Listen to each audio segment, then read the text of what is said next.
Okay, so we're going to do similar to what I try and do with the small doodles is we're going to start off by giving ourselves a box to work into. And it is this weird thing of like, if you set some boundaries for yourself, it actually can really improve your design or your kind of artistic. You know, people always think you have to be completely free and all that stuff. It's not quite true. I think sometimes if you've got an infinitely large piece of paper to draw on, it's very intimidating. So I'm going to draw a box. I'm just using this stencil because it's something I've got to hand, but I quite like the rounded corners on it. And once I've drawn it, I will straighten up my camera or my piece of paper, one or the other, so that it's not um, wonky on the screen because that will really annoy everyone, won't it? If I do that. So let's let me just fiddle with that a little bit so it's a bit straighter, a little bit better. Right, okay, sort of. So we're going to do what's going to grow out from a center point. So it's going to be sort of like quite florally in kind of feel. And I think it'd be quite nice to do. And then we're going to look at some of the negative space that it creates. So I'm using a 0.3 pen, a 0.5 or whatever would be fine to start with this. Come on, straighten up. That's better, a bit better. Like I'm drunk. Right, so I'm going to start with the middle point here. But I'm going to show you what we're going to do first, and then you might want to watch that first, and then see kind of what the pattern is doing, and then we're going to basically do a very similar kind of repeats all the way through. So in the middle here, we're going to start off with a kind of like a shamrock kind of shape, or maybe a sort of maybe a sort of heart shape. But we're going to do 3 petals that come together and sort of link in the middle. So, but they're definitely not going to be totally even. So you're going to have this sort of almost like a little kind of duck foot shape, or I sometimes think of it as kind of like a 3-bumped heart shape. But you want them to all come together at a point, and we want them to be a little bit ripply around the edges.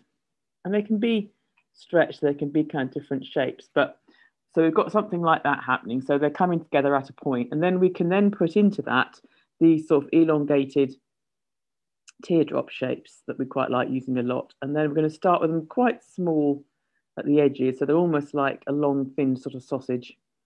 And then they're going to come into that middle point. So we're going to fit them into the shape of the petal and we're going to disappear them down into that center. And that's when you get the effect of the lines disappearing down into nothing. And because the lines are coming closer together, you get extra weight to that center point because you get a sort of closer point of darkness where they all come really and sit next to each other. So once you've done one, then we can move on to do the next one. And we want to make sure they've got some little curviness at the end. So not just coming straight lines up to that edge. So they're leaving little triangular windows at the top, because we're sort of going to come back and look at those when we've got most of this drawing in, and they're going to add an extra dimension. So we can come around again, just making sure that we are leaving little tiny triangles at the top. And it's quite nice because you can kind of just fit them into the shape that you've got, and you get a nice sort of rhythm building up. So that's that bit there. And then we're going to come around and do this side too. And you can put a curve on these drop shapes as well, so they can pull themselves down into that center point. And let's see if we do one each side and then move in from the middle. That's another way of drawing. So you don't have to just go left to right. You can kind of do one side and one the other and pull them in and bring that right down into the middle. And there we go. And that gives us a sort of dark feel to the center.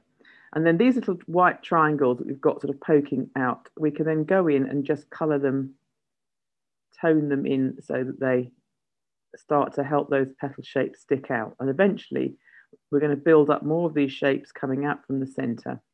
And these little dark spaces will kind of link together and they start creating a negative space in between. And that sort of adds another dimension of pattern. So this is our main center in the middle. And of course, we could go back and do some pencil shading into this as well to kind of give it a 3D sort of look and feel. If I'll just do a little tiny bit on here before we move on to the next bit so you can see where we could go with it. So I'm just going to use a pencil. I'm going to move in a little bit tighter so we can see quite close up to it. That's it. So where you've got these sort of edges here, you could just put a little bit of fine shading along the edge, and that starts to give them like the feel again of an overlap. And we can add a little bit more shading into the center, which is not as dark as pen shading or pen line would be, but it adds a bit more depth into that center. So for sort of getting some real texture and depth into, that's something we can go and do when we've got all the drawing work done. So if I just do that little section there, you can see how that starts to, and just by start to give it that slightly more 3D kind of feel. I could just leave a little strip of white, or like a sort of triangle of white going down.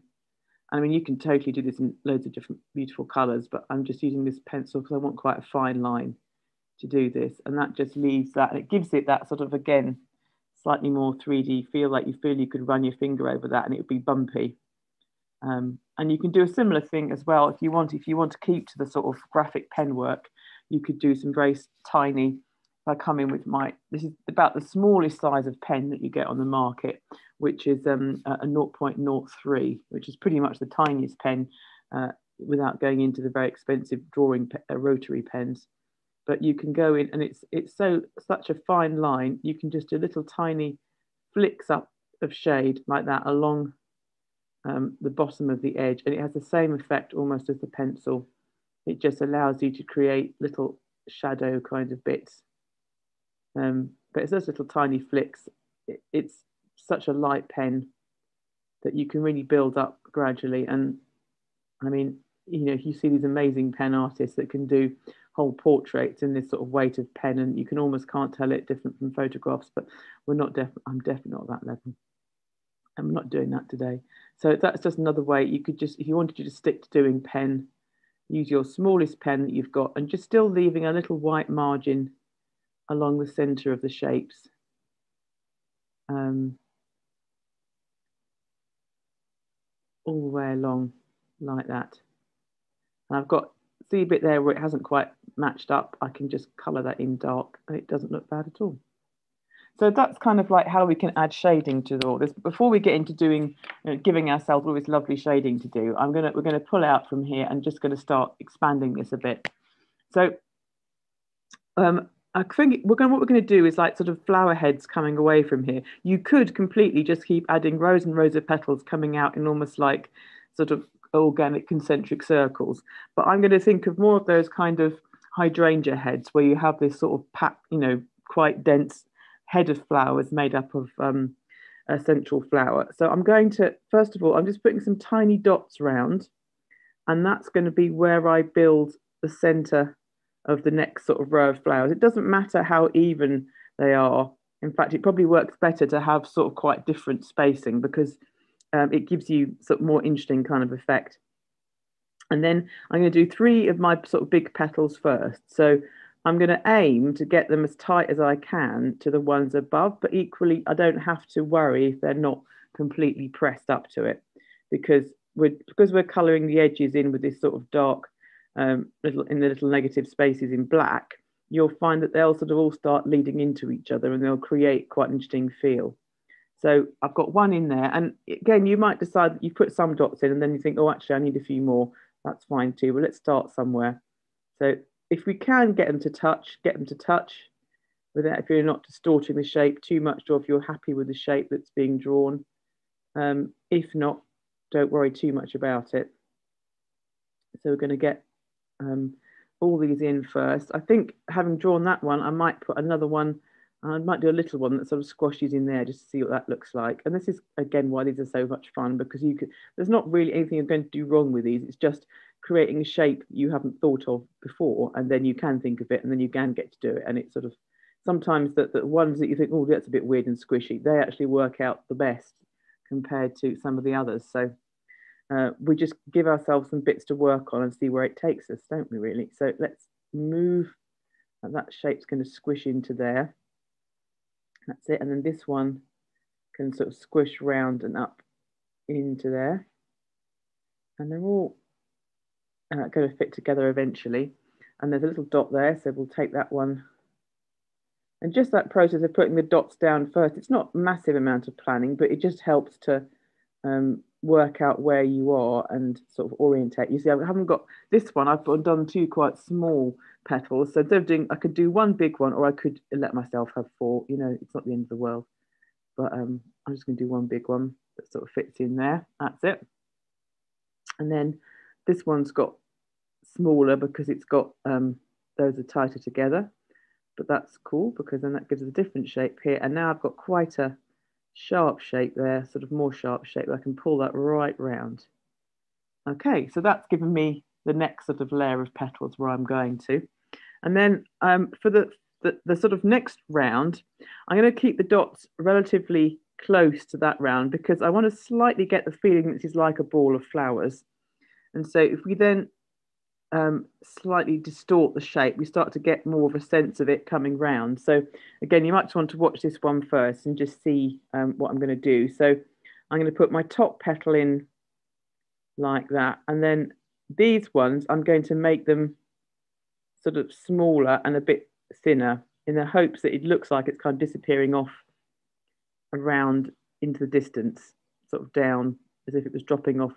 So they're not going to be as big and they're going to sort of distort down a bit like that. So you can see the top one is sort of okay, it's the same sort of shape and size as the others, and the bottom ones become a bit smaller. And there we go. And while I'm drawing these around, I'm going to mention, as we're on the Medway class, that I was doing an art walk for the Ebb and Flow Festival, which is taking place in Chatham. I'm sorry they've got the rain, but so I think if you go to the Ebb and Flow Festival website, which is starting this weekend, you can get an app, and you can download it on your phone and then go to Chatham, which is where it's sort of based, and you can do an art walk where I talk about some of the strange things that I've seen on the street, and you walk along and find them too. So you can have my strange performing voice. You can go for a walk with my strange voice in your ears, talking about the weird little quirky things that I found, and hopefully giving inspiration for artworks as you go round.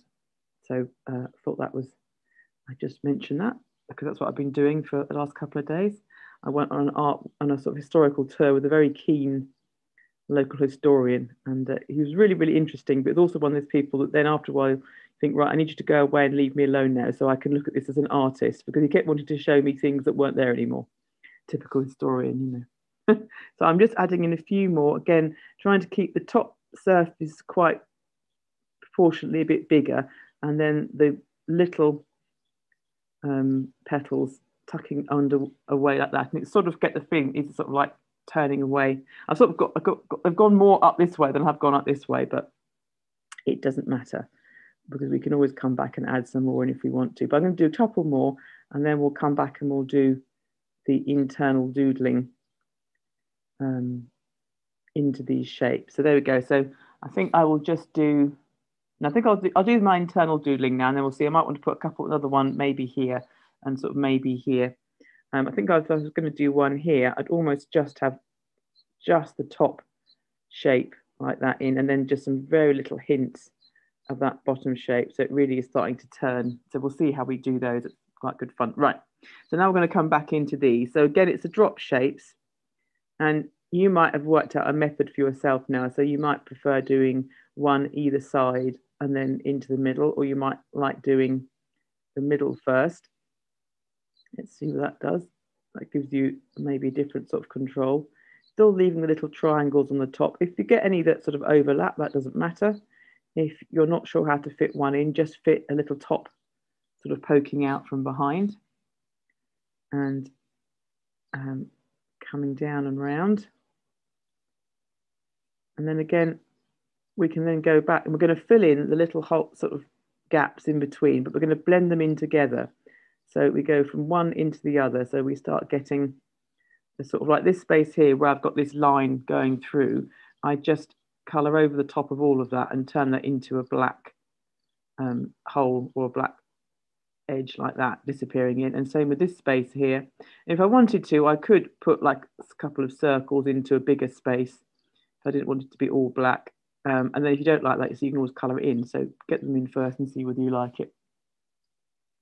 And then colour in here as well. And this is what we're going to do, going around gradually building up our sort of background. So when we get onto these ones, again, just bring the line up and down and like this round.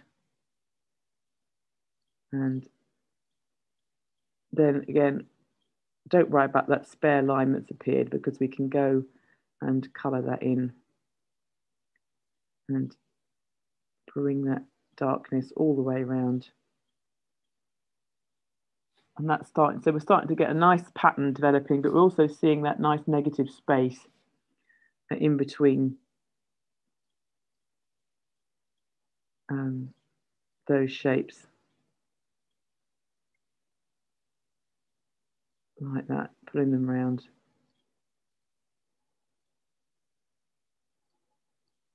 And there we go.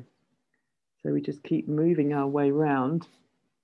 And where we get to these sort of more extreme ones here, you should find that just by following that outline that you've worked out beforehand, the shapes will naturally follow the outline you've got, and they will do what you want to do. So where you've got a less of a thinner petal, your shapes become smaller because they're just following that pattern. They might become shorter and sort of stumpier looking.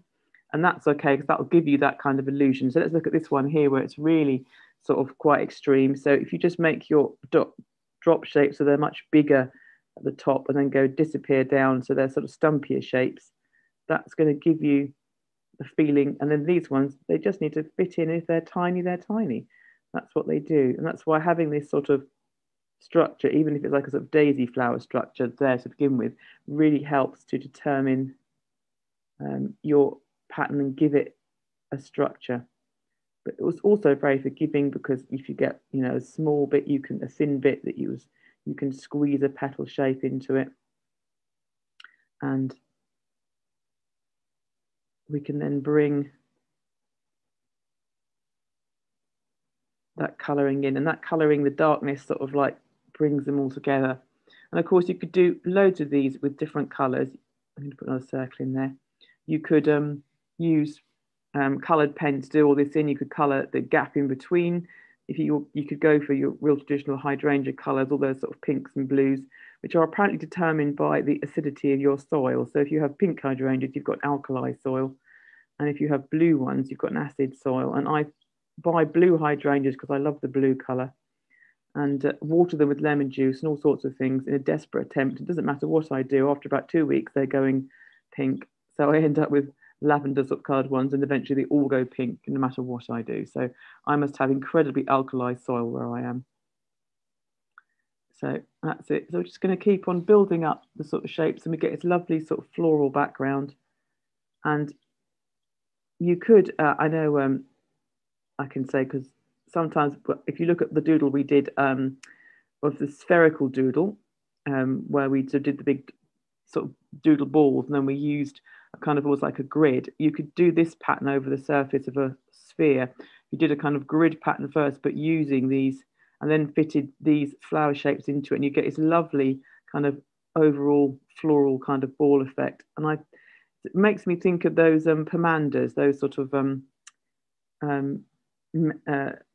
round objects that people used to carry when they believed that disease was caused by a bad smell. And they were these lovely either ceramic or metal balls that you could open and put inside perfume, and then you carried it around in your hand, and it had the holes would let the perfume scent out, and the idea was that the lovely perfume would defeat the plague. Bad science, but very beautiful objects, and you often see them sometimes fetching up in charity shops. You see completely round balls of either metal or ceramic with holes in them, you know, and if people, that's what they are, they're pomanders. So this would have, if you did a real circular base for this and did your kind of grid first, then it would really have that feel. So, okay, here where I've got this sort of big triangle here, I think I'm going to fit a circle into that because it goes in quite nicely. And just fill those in here.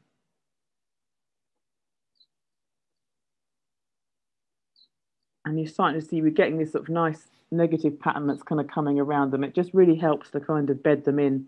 And if you want to think about the shading, if you want to look at the shading and see how that can enhance this sort of curling down process, if you sort of switch to adding a little bit of shading on the sort of heads of these sort of teardrop shapes, just to sort of add some shadow there, then it kind of like, as they come down, it gives that feel. And so for these ones, I would put a bit more shadow kind of in the center because they're on the top half and they would sort of be a bit more shaded if the light was coming down from above. So like on this one here, I would bring that up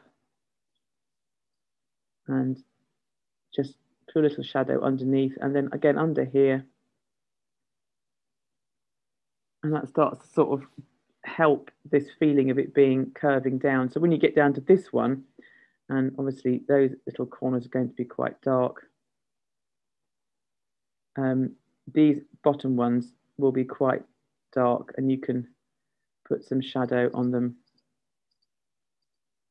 like that, sort of coming round. And if you leave that top edge lighter, then they really start to look like they're sort of dropping off into the distance. So you just have to always imagine that, well, because most of the time it's true that your light source is coming from up above. So as you go down, it's going to get darker. It's not always this way, of course, but if you're not sure where to start, that's a good place to start, because usually you've got the sun up above, if you can see it through the rain and grey clouds that we have now that it's summer. So I'm just going to bring some shapes into here. So when we get onto this one, because it's higher up and it's sort of near the top of this ball, so we just put these petals in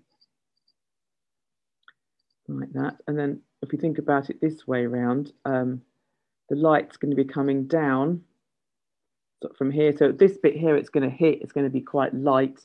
So in between there, we get a bit of shadow, and maybe again, just the bottom of those would have a tiny bit of shadow on them. And then these ones up here, because they're kind of, imagine this is sort of slightly curving in, they're going to be much more in shadow. So we can put a bit more shading into them. And leaving these tops brighter because they're going to be picking up the light, the sort of tops of the teardrop shape.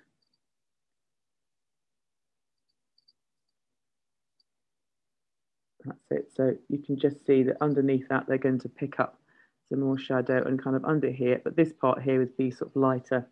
But in here, of course, is darkness because this is the gap in between. So we have to mind the gap, as they tell us. There we go. And we just move in between all of those shapes. And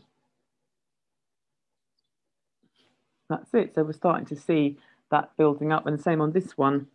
I would put some shading a little bit onto the bottom edge there. And you can just use little tiny lines just to flick in, keeping them fairly close together, but letting the pen sort of run out so that you don't press it on the paper. You just do very light, delicate little flick movements, sort of coming round.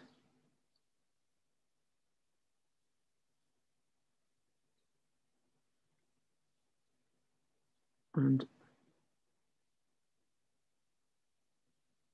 see, that sort of starts to give that nice feel.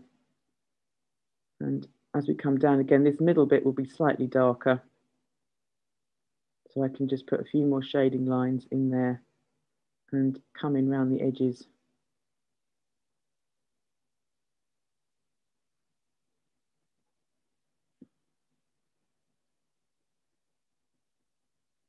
And that's starting to give that sort of a little bit of a sense of reality. And on this one here, where you've got these sort of quite extreme petals, you would probably only see like the sort of ends of those drop shapes almost becoming like circles, sort of quite big shapes fitting in.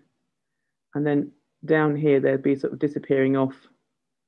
They become much thinner and sort of stretched like that.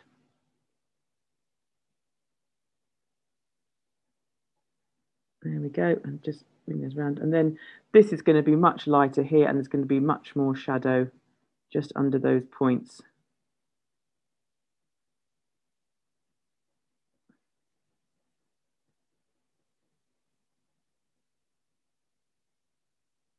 There we go. And then on the top here, again, we'd still just see a little bit under there. And that starts to give that kind of a nice bulbous kind of feel. Okay, so